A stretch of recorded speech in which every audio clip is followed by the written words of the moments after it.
wanted to mention that the market recovery we were seeing is no more. That was short-lived.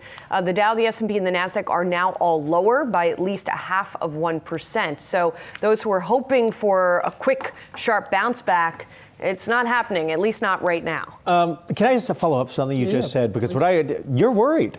I mean, you just said you're in the most defensive position you've been in 31 years. You've been doing this. 31 years. Yeah. Well, I'm worried about a lot of different things. The virus is a white or black swan, however you want to describe it. But the repo market has me worried. The Fed has injected $45 to $50 billion into the repo market. The banks have less liquidity.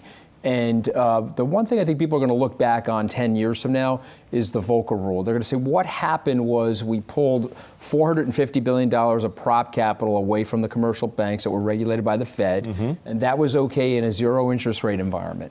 But what it did was it took a tremendous amount of liquidity out of the market of experienced handholders, and so you have no bid. These electronic traders now are algorithmically setting prices 5, 10, 15% lower if they see heavy volume. You didn't have that when you had robust specialist activity on the floor of the exchange, or when you had prop desks like Morgan Stanley, Bank of America loaded up with capital prior to the Volcker Rule. So there's a lot of things going on in the market.